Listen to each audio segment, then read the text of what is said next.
죽음과 부활이라는 제목으로 말씀을 전하겠습니다. 지금 예수님께서는 제자들과 함께 그리고 수많은 사람들과 함께 예루살렘으로 올라가는 여정 가운데 계십니다.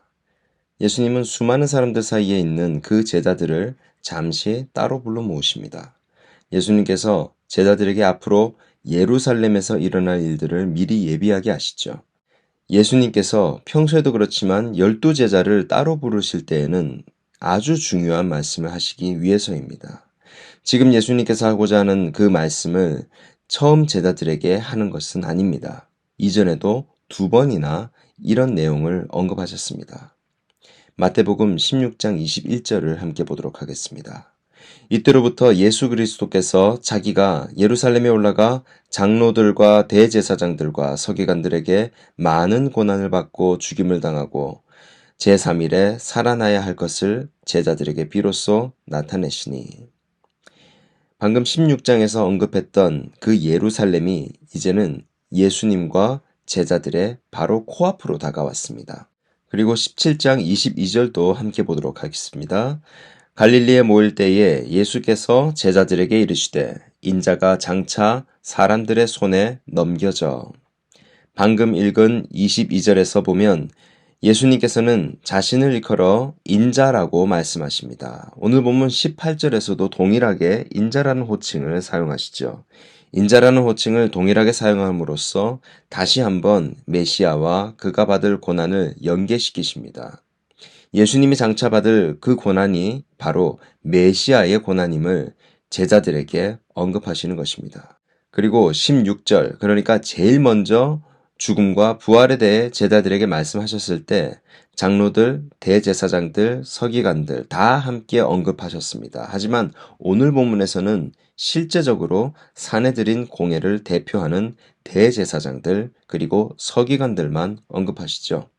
또 처음 죽음과 부활에 대해 말씀하실 때에 자신이 반드시 죽임을 당해야 할 것이다 라고 말씀하셨습니다. 17장에서처럼 두 번째 이 죽음에 대해 부활에 대해 언급하실 때에는 단순히 죽임을 당할 것을 말씀하셨습니다.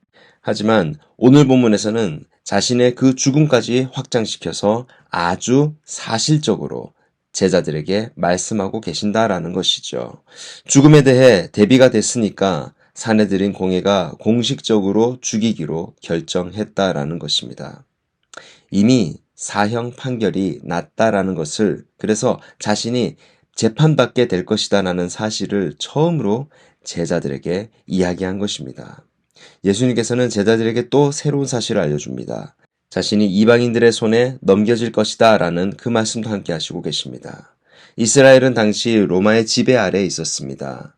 그래서 사형을 선고하고 집행할 수 있는 그런 권한이 이스라엘에게는 없었습니다. 모든 권한 이스라엘이 아니라 로마에 있었습니다. 이 로마 사람은 이스라엘 사람이 아니죠. 바로 이방인입니다. 그래서 지도자들은 예수님의 사형 집행을 하기 위해서는 이방인인 로마인들에게 넘겨야 하는 아주 현실적인 사실도 예수님은 미리 다 아셨고 제자들에게 이 사실을 정확하게 전달하고 계시는 것이죠. 그리고 이면에 숨겨져 있는 모습은 또 무엇이냐? 이스라엘의 종교 지도자들, 그 공회 역시 로마 사람들을 굉장히 의지하고 있었다라는 사실입니다.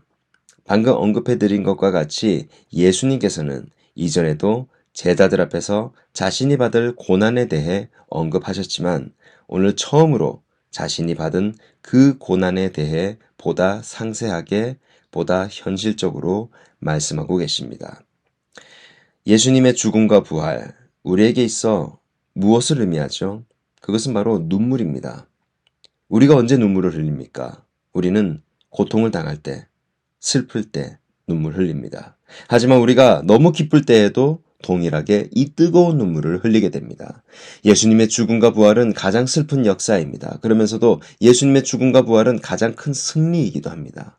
오늘 예수님의 말씀은 제자들에게 다소 충격적이었습니다. 제자들은 앞으로 다가올 그 이스라엘 역사에 있어서 이 예수님의 발자취가 모두 승리할 줄만 알았습니다. 자신들의 눈앞에 아픈 사람들이 치유가 되고 고통받는 사람들이 자유하게 되는 그 모습을 보면서 예수님에 대한 그 믿음 날로 날로 커져만 갔죠. 예수님이 앞으로 고통받고 조롱받고 치욕당할 것이라는 그 생각은 조금도 하지 않았습니다. 제자들의 마음속에 예수님의 존재는 모든 것을 이기고 승리하시는 분이셨을 것입니다. 앞으로 장차 왕으로만 나가시지 결코 희생자가 되지 않으실 거라는 확신이 마음에 자리 잡았을 것입니다. 그런데 예수님의 입술에서 나오는 말이 무엇이죠? 십자가 형벌입니다. 제자들은 자신들의 두 귀를 의심했을 거예요.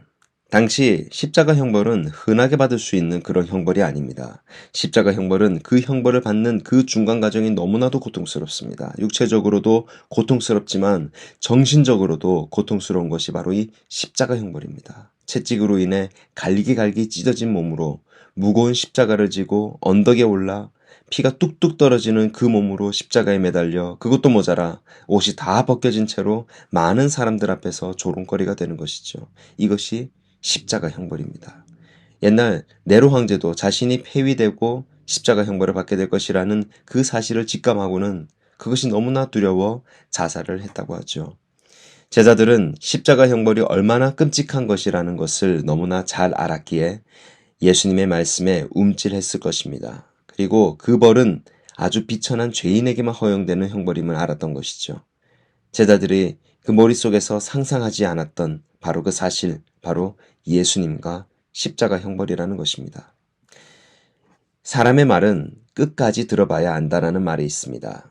예수님의 말씀도 중간에 등장하는 십자가 형벌을 너무 집중하는 것이 아닌지 예수님 말씀 끝까지 듣게 되면 바로 제3일에 다시 살아나게 되신다라는 그 부활을 말씀해 주시고 계시는 것을 우리가 집중해야 하는 것입니다. 예수님의 죽음, 우리에게는 아주 슬픈 눈물입니다. 하지만 그 죽음 뒤에 있는 예수님의 부활은 우리에게 있어 승리를 안겨주고 기쁨을 안겨줍니다. 그리고 이 예수님의 부활은 율법을 완성시켰다라는 그 사실, 우리는 결코 잊어서는 안 되는 것이죠. 또 이 예수님의 부활이 전적인 하나님의 권한이셨다라는 그 사실도 잊어서는 안 됩니다. 그러므로 예수님의 부활은 우리에게 더 이상 슬픔의 눈물이 아니라 그 무엇과도 바꿀 수 없는 기쁨의 눈물이자 승리의 눈물임을 믿으시기 바랍니다. 이제 우리가 예수님의 죽음과 부활에 대해 가져야 할 마음이 있습니다. 그것이 무엇입니까? 그것은 우리의 더러운 죄를 그 능력과 치욕의 십자가 형벌로 인해서 깨끗하게 우리 죄를 사하여 주셨던 그 예수 그리스도의 그 하나님의 그 사랑입니다. 그 은혜에 언제나 우리가 감사하는 것입니다. 그리고 예수님이 받았던 그 고난이 내 고난이어야만 했고 그 고통은 내 고통이어야만 했으며 그리고 그 수치와 능욕은 그 저주는 하나님, 예수님이 받아야 하는 것이 아니라 내가 받아야 하는 것임을 우리는 절대로 잊어서는 안 되는 것입니다. 어떤 사람은 사람들과의 관계에서 고마움을 잘 모르는 사람이 있습니다. 하물며 나의 모든 죄를, 나의 모든 치욕을, 나의 모든 수치를 다 해결해 주신 예수님의 그 사랑에 대해 우리는 감사를 잊어서는 안 됩니다. 오늘도 예수님의 죽음과 부활로 죄사함을 받아 새 생명을 얻어 은혜 가운데 살아가고 있음을 다시금 마음에 새기고 주신 말씀에 순종하며 감사가 넘치는 저와 여러분들 되시길 주님의 이름으로 축복합니다. 기도하겠습니다. 주님, 오늘 주님의 그 고통을 내가 떠올려 봅니다. 주님의 그 수치를 떠올립니다. 내가 받아야 했던 그 수많은 고난 주님께서 대신 받아주시고 그로 인해 나를 깨끗하게 하여 주신 그 은혜를 잊지 않고 감사하게 하여 주시옵소서. 주님 주시는 이 말씀이 얼마나 값진 것인지 깨닫고 순종할 수 있도록 주님 나를 도와 주시옵소서. 이 모든 말씀 살아계신 예수 그리스도의 이름으로 기도합나이다. 아멘.